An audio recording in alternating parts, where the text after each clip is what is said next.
হযরতে ওমর ইবনুল খাত্তাব রাদিয়াল্লাহু তাআলা আনহু প্রিয় নবীজির শাসনের পরে তিনি ছিলেন তৃতীয় শাসক। দ্বিতীয় ছিলেন আবু বকর সিদ্দিক রাদিয়াল্লাহু তাআলা আনহু। তৃতীয় ব্যক্তি হযরতে ওমর ইবনুল খাত্তাব রাদিয়াল্লাহু তাআলা আনহু। তার শাসনামলে রাজ্যের প্রয়োজন মেটানোর জন্য জাকাত নেওয়া হতো। এক সময় এটা সাফিসিয়েন্ট হয়ে গেল। লোকদেরকে বলা হলো তোমরা ব্যক্তিগতভাবেও চাইলে দিতে পারবা, রাষ্ট্রের কোষাগার এখন ফুলফিল হয়ে গেছে।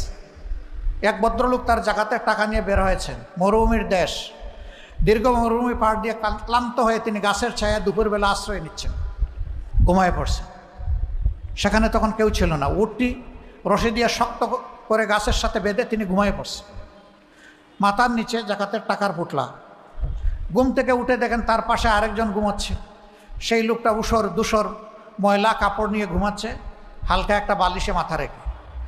তার অন্তর খুশিতে উজ্জ্বল